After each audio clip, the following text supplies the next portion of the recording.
warahmatullahi wabarakatuh. Kok lemes banget Mbak? Udah kelihatan lemes, tapi jangan lemes dulu karena topik yang akan kita bahas hari ini cukup seru sekali dan pasti ini sangat dibutuhkan oleh Sobat Delus ya Kak ya? Nah bener banget, jadi Sobat Delus semua harus tetap pantengin acara ini ya. Bener banget. Boleh diperkenalkan dulu Kak, namanya siapa? Kok bisa nih hari ini kita bahas tentang tips and trick lolos interview. Jadi tolong diperkenalkan dirinya. Halo semuanya, perkenalkan nama aku Nadela di sini. Saya adalah tim HR-nya dari Delus. Jadi salam kenal ya semua. Halo. Ya. Jadi Mbak Nadela ini adalah staff HR di sini. Jadi staffnya Mbak Uti kemarin ya Kak ya? Nah betul banget.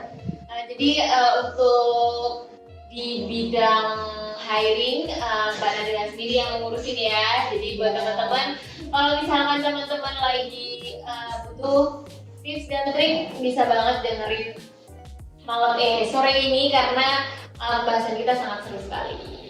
Kita akan bahas tentang apa nih Kak sebenarnya? Jadi Adel, hari ini sore ini kita mau bahas tentang gimana sih caranya kita supaya bisa interview dengan baik. Mulai dari persiapannya sebelum kita interview, terus juga waktu interview itu kita harus ngapain sih? Benar. Jadi kita kalau interview jangan asal berangkat aja ya Kak ya, karena rugi banget kalian udah lolos secara administrasi itu juga disaring loh ya. Karena selama kalian itu nge-apply administrasi itu kita juga udah ngefilter mana aja nih yang sekiranya cocok gitu ya Kak. Ya, jadi proses screeningnya itu juga panjang banget ya. Jadi proses screeningnya itu panjang. Nah, ketika kalian udah lolos di tahap administrasi, jangan sampai kalian pas waktu interview itu menyia-nyiakan kesempatan tersebut ya Kak ya. Ya, betul sekali teman-teman. Jadi jadi kita akan bahas dulu apa sih yang harus dipersiapkan sebelum. Nah, apa sih yang harus dipersiapkan sebelum melakukan interview? Nanti dengerin aja tips and triknya, mulai dari mungkin CV-nya juga bisa dijelasin sedikit-sedikit ya Kak, biar gimana sih caranya biar keterima secara administrasi itu emang yang gimana sih gitu ya. Boleh. Oke, ini kita bahas mengenai ini dulu ya guys, persiapan interview dulu, nanti kita bahas tentang CV yang keterima saat proses screening administrasi. Gimana nih Kak? Oke, sekarang udah kita mulai nih Iya. ya. Jadi persiapan sebelum kita melakukan interview yang pertama, ini paling awal nih. Kita itu harus meriset tentang perusahaan yang mau kita lamar. Jadi teman-teman harus udah tahu dulu nih, kita ngelamar di perusahaan, misalnya kita ngelamar di Delus kita. Iya. Kita tuh harus cari tahu dulu latar belakang dari perusahaan tersebut. Dari Delus itu perusahaan apa sih? Tempatnya di mana, kira-kira Delus itu seperti apa. Jadi teman-teman harus sudah mencari tahu dulu. Kan nggak lucu juga kalau waktu interview kita ditanya, kira-kira apakah kamu tahu tentang perusahaan ini perusahaan apa? Atau teman-teman nanti malah nggak tahu. Iya. Contohnya nih, kita mau melamar di Delus. Jadi teman-teman harus cari dulu Delus itu perusahaan apa. Delus itu perusahaan F&B gitu misalnya. Jadi teman-teman udah ada persiapan dulu nih waktu interview dan bisa jawabnya. Iya, karena kita akan lebih tertarik sama orang-orang yang memang sudah punya interest sama perusahaan kita ya Kak. Karena kelihatan nih orang-orang yang udah persiapan sebelumnya sama yang kayak tinggal datang aja nih, karena dia pas waktu ditanyain Kak pendapat tentang perusahaan, pasti ada kan pertanyaan kayak gitu ya Kak? Iya, pasti ada itu. Pasti ada pertanyaan gimana pendapat kalian tentang perusahaan ini guys. Jadi kalian kalau misalkan bisanya kepoin lewat Instagram ya nggak apa-apa, kepoin lewat Instagram misalkan cabangnya ada berapa, bukanya mulai jam berapa ya Kak ya. Seperti itu yang pertama, jadi kalian harus riset dulu tentang perusahaan. Terus step selanjutnya Kak, yang menarik itu seperti apa sih Kak? Yuk kita bahas tentang CV nih. Gimana sih kok bisa ada orang-orang yang CV-nya itu keterima dan ada yang enggak gitu kan? Oke, CV yang menarik. CV yang menarik itu CV-nya yang singkat, padat dan jelas sama aja Kak. Kita nggak butuh CV yang terlalu panjang, Dia itu nggak butuh. Yang terpenting dalam CV itu ada di profil. Kita itu menjelaskan kita itu dari lulusan apa, kita pernah bekerja di mana. Mungkin kalau masalah lebih alamat lengkap itu nggak usah ya teman-teman. Alamatnya cukup di kota sama provinsi. Nggak usah terlalu lengkap juga, karena kalau terlalu lengkap itu juga membahayakan juga nggak sih? Tapi RT RW-nya juga. Tapi domisili kita juga mempengaruhi nggak sih Kak, sama misalkan aku orang Banyuwangi tapi aku ngelamarnya di Jakarta gitu, itu sebenarnya memberikan kayak kesempatan yang lebih buat orang Jakarta atau emang ya udah sama aja gitu? Kalau dari domisili itu tergantung sih Kak, tergantung juga kita carinya pekerjaannya, tengah waktunya antara rekrutmen sama kebutuhan perusahaan juga. Ya untuk kemungkinan itu juga bisa kita panggil, karena banyak juga dari perusahaan kalau merekrut orang, walaupun orang itu tinggalnya nggak sedomisili dari pekerjaan tersebut, itu tetap diundang, tapi ada uang transportnya gitu juga. Tapi kalau di Deles sendiri itu pengaruh nggak sih Kak, kalau teman-teman yang pengen apply di Deles itu pengaruh nggak sih Kak sebenarnya domisili itu?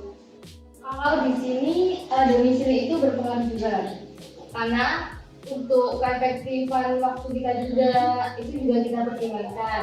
Misalnya nih kita lagi buka lowongan pekerjaan di daerah Banyuwangi Kota, jadi nanti kemungkinan besar yang lebih banyak diterima itu teman-teman yang rumahnya sekitar Banyuwangi Kota. Ya, karena bukan karena kita ini ya kan mendiskriminasi daerah lain ya, karena memang di Deles itu ada waktu jam istirahat. Nah, misalkan ada waktu jam istirahat itu kan bisa digunakan untuk pulang, bersih-bersih, makan, sholat, dan lain-lain. Nah, kenapa kok jarak itu juga mempengaruhi? Jadi ya karena itu lebih efisien untuk kesehatan teman-teman juga ya Kak? Itu banyak. Gitu. Selain informasi yang seharusnya dicantumkan di profil diri itu apa aja sih Kak, yang paling penting itu apa aja? Pengalaman kita, pengalaman dari yang mulai yang sudah pernah bekerja ataupun CV tadi bisa dicantumkan di sini. Terus keahlian kita juga bisa dicantumkan di sini.